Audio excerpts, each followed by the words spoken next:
Hello बच्चों, कैसे हैं आप सभी। और आप सभी का स्वागत है एपेक्स एजुकेशन सोना।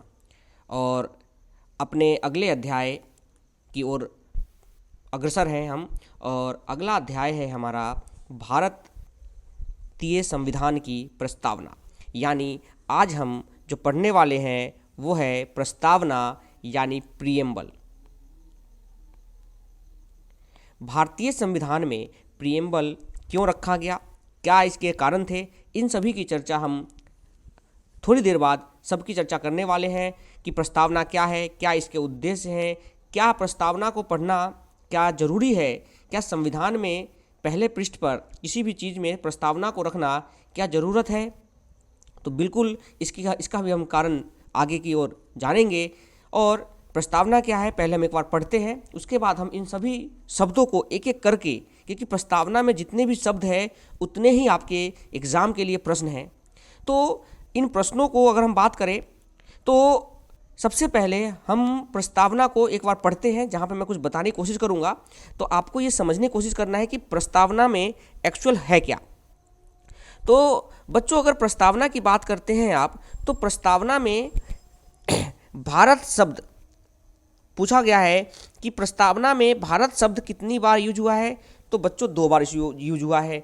दूसरी बात, हम भारत को क्या बनाने के लिए, तो संपूर्ण प्रभुत्व संपन्न, समाजवादी, पंथ निरपेक्ष, लोकतंत्रात्मक गणराज्य बनाने के लिए। हम एक एक शब्द को यहाँ पर डिस्कस करने वाले हैं आज कि ये शब्द क्या है। क्योंकि अगर ये शब्द आप जान जाते हैं, पढ़ लेते हैं, तो आई थिंक कि आपकी जो पॉलिटी पढ़ने का जो नज़रिया है वो बदल जाएगा।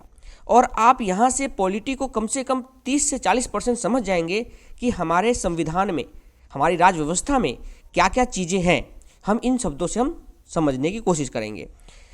तथा उसके समस्त नागरिकों को न्याय, तो किस तरीके के न्याय देने की बात करते हैं, सामाजिक, आर्थिक और राजनीतिक, यानी 3 प्रकार की न्याय की बात की गई है यहाँ पर कि हम भारतीयों को, जो जितने भी नागरिक हैं, उनको सामाजिक, आर्थिक और राजनीतिक न्याय देने की बात की गई है। इसी तरीके से स्वतंत्रता की बात की गई है कि हम किस तरीके का स्वतंत्रता देंगे। तो हम विचार करने की स्वतंत्रता देंगे, अभिव्यक्ति करने की स्वतंत्रता देंगे, विश्वास की स्वतंत्रता देंगे, धर्म और उपासना की स्वतंत्रता देंगे। यानी यहाँ से 5 प्रकार के स्वतंत्रता की बात की गई है, 3 प्रकार के न्याय की बात की गई है जो हमने भी पढ़ा। प्रतिष्ठा और अवसर की समता, यानी अगर हम समता प्रोवाइड करेंगे तो हम 2 चीज़ों की समता देंगे नागरिकों को, एक प्रतिष्ठा का और एक दूसरा अवसर का। ओके, प्राप्त कराने के लिए तथा उन सब में व्यक्ति की गरिमा और राष्ट्र की एकता और अखंडता सुनिश्चित करने वाली, यानी किस चीज़ की क्या सुनिश्चित करेगा संविधान हमारा। संविधान हमारे लिए जो व्यक्ति की गरिमा है उसको सुनिश्चित करेगा, जो राष्ट्र की एकता है और अखंडता है उसको सुनिश्चित करेगा। यानी ये सब सवाल आपके बनेंगे पेपर में। तो यहाँ पर हमें गरिमा को सुनिश्चित करना है, राष्ट्र की एकता को और अखंडता को सुनिश्चित करने वाली, बंधुता बढ़ाने के लिए, क्या बढ़ाने के लिए, बंधुता बढ़ाने के लिए दृढ़ संकल्पित होकर अपने इस संविधान सभा में आज तारीख, यानी यहाँ पर प्रस्तावना में संविधान सभा यानी संविधान बनने की तारीख भी निर्मित है, दिया गया है। वो कौन सा है, 26 नवंबर 1949। यहाँ से भी प्रश्न बनता है कि जब हमारा संविधान बनकर तैयार हुआ तो कौन सा शुक्ल पक्ष था या कृष्ण पक्ष। तो शुक्ल सप्तमी यानी शुक्ल पक्ष के सप्तमी तिथि को हमारा संविधान बनकर तैयार हुआ। संवत 2006 विक्रमी, संवत 2006 विक्रमी को एतद द्वारा इस संविधान को अंगीकृत, क्या है इसका मतलब समझेंगे, अधिनियमित और आत्मार्पित करते हैं। ये हमारे भारतीय संविधान की प्रस्तावना है। ये हमारे भारतीय संविधान की प्रस्तावना है। और इस प्रस्तावना को अगर हम बच्चों पढ़ें तो बच्चे जो भी प्रस्तावना की हम बात करते हैं, उन प्रस्तावना को लिया कहाँ से गया है। सबसे पहले तो हम बात करेंगे इस प्रस्तावना को लिया कहाँ से गया है। अगर किसी को पता है तो एक बार कमेंट करके ज़रूर बताएं। ओके, और हम देखेंगे कि क्या है यहाँ पर, क्या चीज़ें यहाँ पर हमें मिला, क्या चीज़ें नहीं मिला, प्रस्तावना के अंदर कौन से प्रश्न बनते हैं, कौन से प्रश्न नहीं बनते हैं, वो सभी चीज़ों की हम एक एक करके डिस्कस करने वाले हैं। तो बच्चों हम शुरू करते हैं अपने अगले अध्याय की तरफ।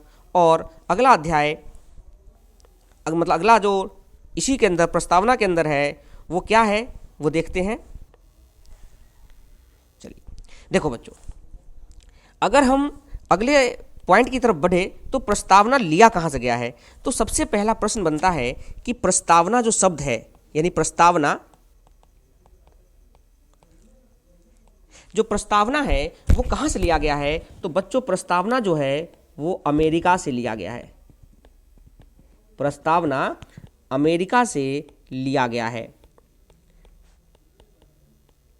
वहाँ भी है हम अमेरिका के लोग अमेरिका को, इस तरीके से ही संविधान बिल्कुल सिंपल वहाँ पे समझाया गया है। प्रस्तावना कहाँ से लिया गया है, अमेरिका से। दूसरे बात करते हैं कि प्रस्तावना की जो भाषा शैली है, जो हम भारत के लोग, ये इस तरीके जो भाषा शैली है ये वो कहाँ से लिया गया है। यानी अगर हम बात करें प्रस्तावना की भाषा शैली, तो हम अगर भाषा शैली की बात करें बच्चों, तो प्रस्तावना की भाषा शैली जो है बच्चों वो है ऑस्ट्रेलिया से लिया गया है। कहाँ से लिया गया है, ऑस्ट्रेलिया से। यानी प्रस्तावना जो है वो अमेरिका से लिया गया है, लेकिन अगर उसके भाषा शैली की बात करें तो उसकी भाषा शैली ऑस्ट्रेलिया से लिया गया है।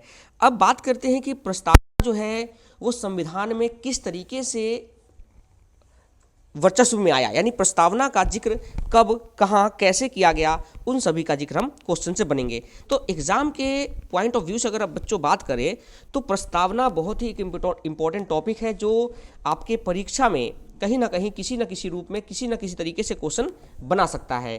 तो अगर हम बात करें प्रस्तावना की, तो प्रस्तावना की शुरुआत होती है अपने संविधान सभा। तो संविधान सभा की बैठक, सबसे पहली बैठक होती है, आपको पता है संविधान सभा के अभी जो शुरुआती में जब संविधान सभा गठन हुआ था उस समय लगातार 2 दिनों के अंतराल पर 3 बैठक हुए थे। पहला बैठक हुआ था 9 दिसंबर 1946 को, जिसकी अध्यक्षता सच्चिदानंद सिन्हा ने किया था, किया था, जो कि अस्थायी रूप से थे, जो कि अस्थायी अध्यक्ष थे। उसके 2 दिन बाद ही 11 दिसंबर 1946 को दूसरा संविधान सभा की बैठक हुआ, जिसकी अध्यक्षता डॉक्टर राजेंद्र प्रसाद ने की और जो अस्थायी अध्यक्ष बन गए। और उसी के 2 दिन बाद फिर से 13 दिसंबर 1946 को तीसरी बैठक हुई, जिसकी अध्यक्षता डॉक्टर राजेंद्र प्रसाद ही कर रहे थे। लेकिन इसमें कुछ खास बातें थी। वो खास बातें क्या थी कि उस दिन पंडित जवाहरलाल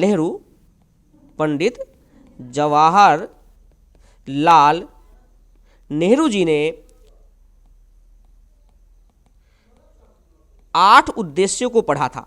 कितने उद्देश्यों को पढ़ा था, 8 उद्देश्यों को पढ़ा था।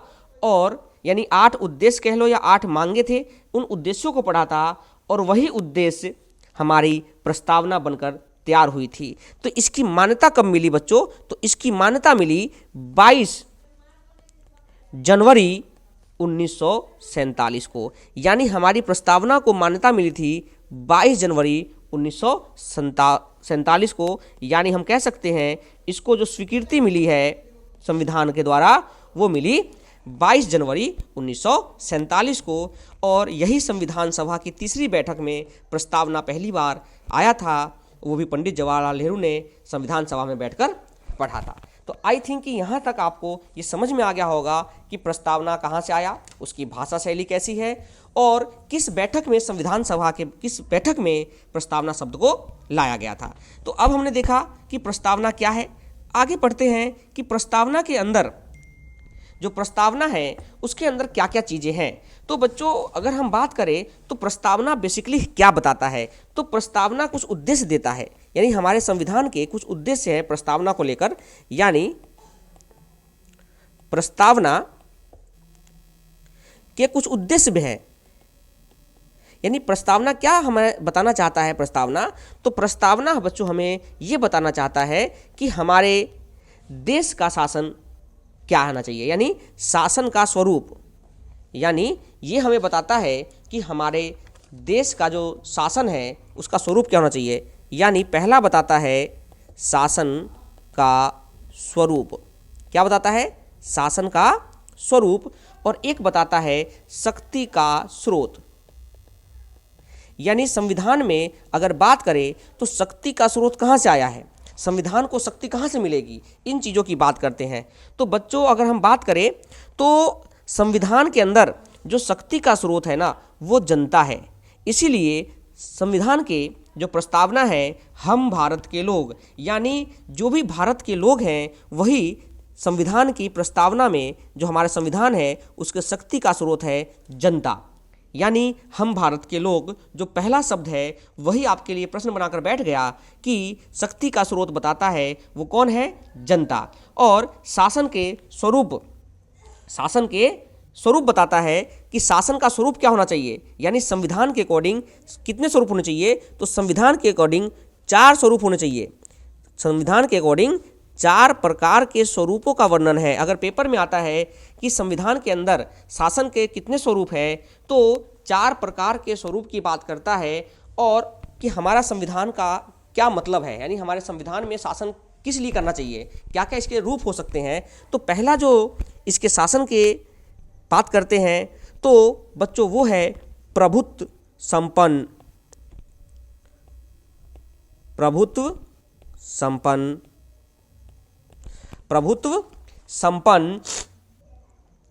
ओके। दूसरा जो है अगर हम बात करें तो दूसरा जो है समाजवादी, जो आपने अभी पढ़ा। अगर किसी बच्चे को अच्छे से प्रस्तावना समझना है तो एक प्रस्तावना का पेज या फ़ोन में या कहीं पर एक पेज प्रिंट ले ले या कहीं पर लिख ले, फिर इस प्रस्तावना को भी पढ़े और साथ में जो मैं पढ़ा रहा हूँ उसको भी पढ़े, तब आपको समझ में आएगा कि प्रस्तावना का असली क्या मतलब क्या है। तो दूसरा है समाजवादी। अब हम समाजवादी शब्द को भी समझेंगे, प्रभुत्व संपन्न को भी समझेंगे और पंथ निरपेक्ष यानी 4 प्रकार के स्वरूप का वर्णन है। प्रभुत्व संपन्न, समाजवादी, पंथ निरपेक्ष और लोकतांत्रिक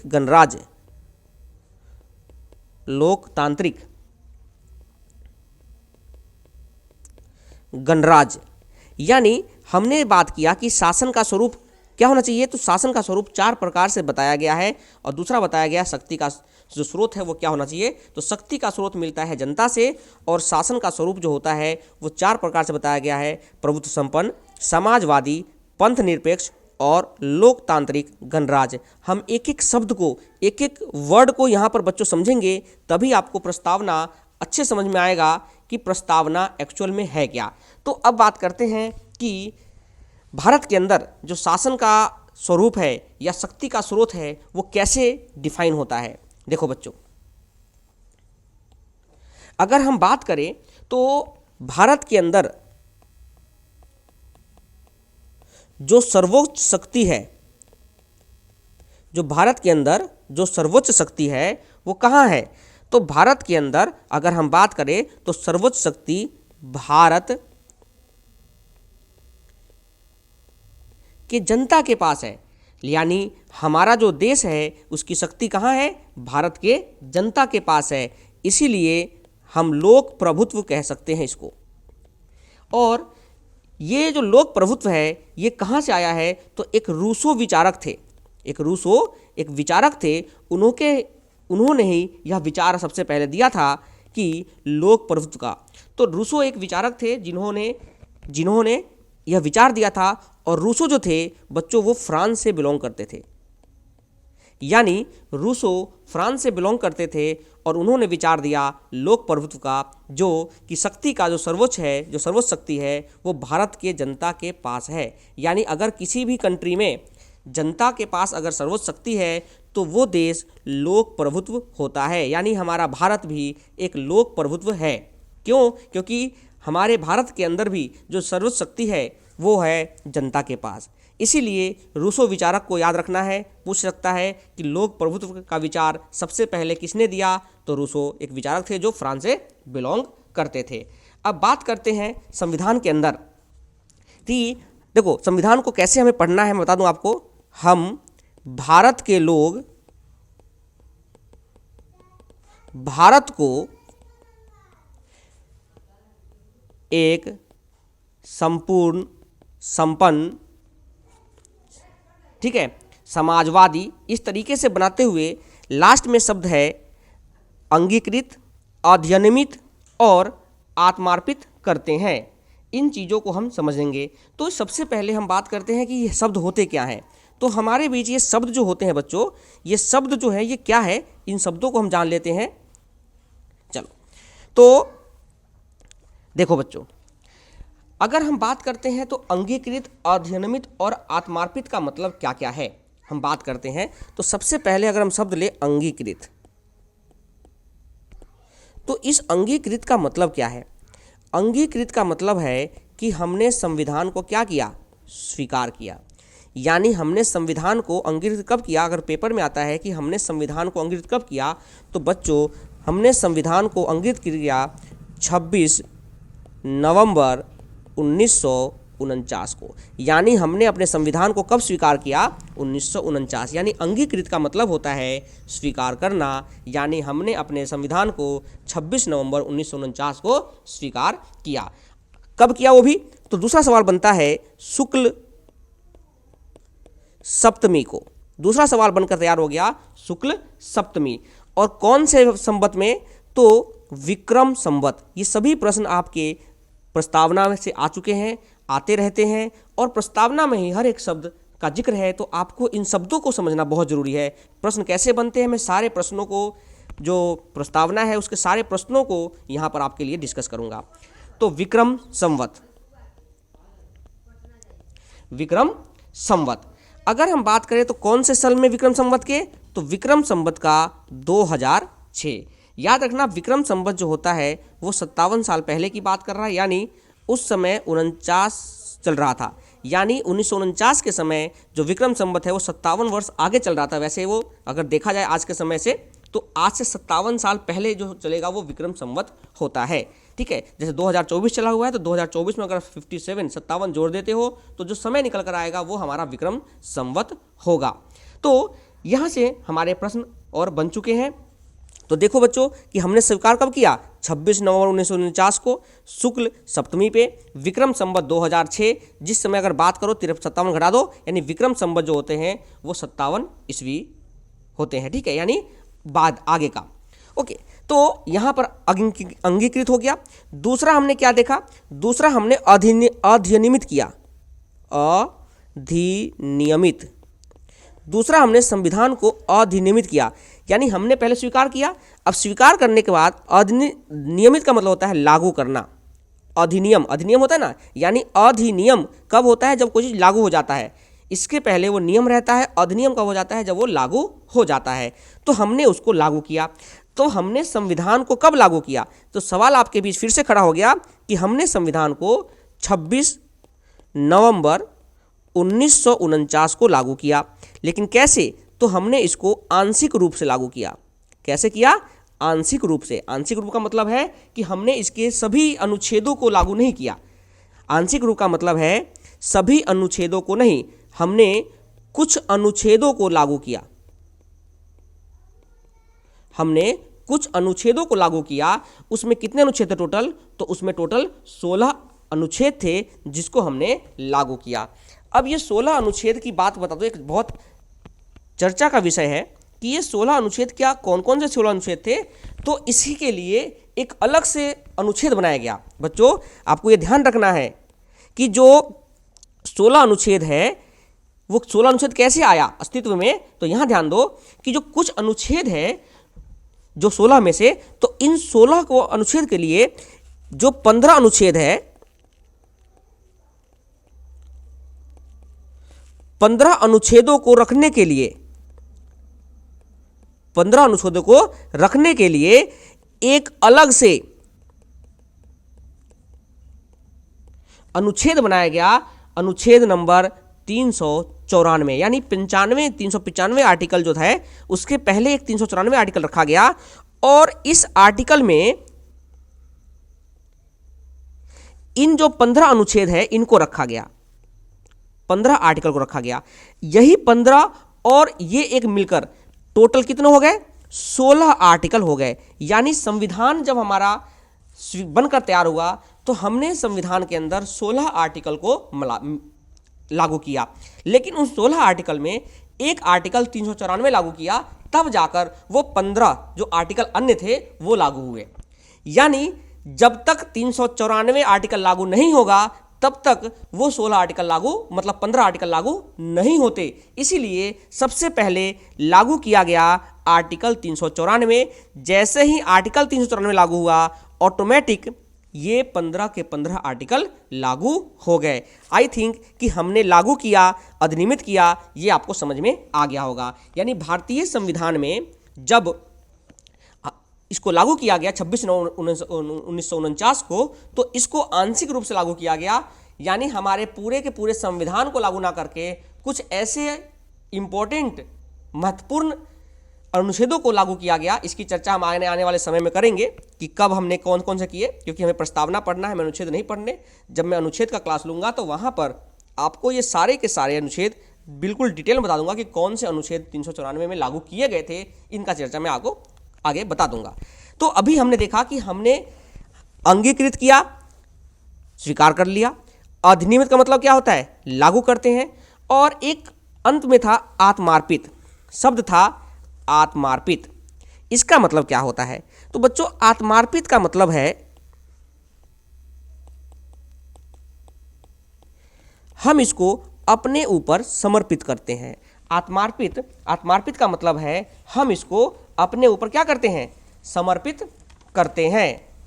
हम इसको अपने ऊपर समर्पित करते हैं, यानी अपने ऊपर समर्पित करते हैं। ये हमने देख लिया कि आत्मार्पित का मतलब होता है हम अपने ऊपर समर्पित करते हैं। अब बच्चों, यहां से एक सवाल बनता है कि जब हमारा संविधान अधिनियमित हुआ, यानी हमने उसको जब लागू किया, तो लागू तो हमने 26 नवंबर कर दिया, तो पूर्ण तरीके से लागू कब हुआ? तो पूर्ण तरीके से लागू हुआ 26 जनवरी 1950। यानी हमारा जो संविधान है वो अंगीकृत हुआ 26 नवंबर 1949 को, और पूरी तरीके से अधिनियमित हुआ 26 जनवरी 1950। और आंशिक रूप से मतलब पूछे तो 26 नवंबर। ये बात आपको ध्यान रखना है। 26 जनवरी को जितने भी आर्टिकल में जो भी हमारे आर्टिकल थे, यानी 22 भाग थे और 395 अनुच्छेद, उन सभी अनुच्छेदों को लागू कर दिया गया पूर्ण रूप से। तो हमने देखा कि किस तरीके से प्रस्तावना में ये चीज़ें हमने देखा। अब हमारा अगला टॉपिक जो है वो है, टॉपिक बाय टॉपिक पढ़ेंगे एक एक शब्द को, कि संपूर्ण प्रभुत्व संपन्न क्या है, इसकी चर्चा करेंगे। फिर हम देखेंगे समाजवादी क्या है। तो अगले वीडियो में समाजवादी, पंथ निरपेक्ष, और समाजवादी, संपूर्ण पंथ निरपेक्ष, इन सभी चीज़ों की चर्चा हम अगले वीडियो में करेंगे। अगर आपको ये वीडियो अच्छा लगा हो, पसंद आया हो, तो वीडियो को लाइक, शेयर और सब्सक्राइब जरूर करें। मिलते हैं अगले वीडियो में। धन्यवाद।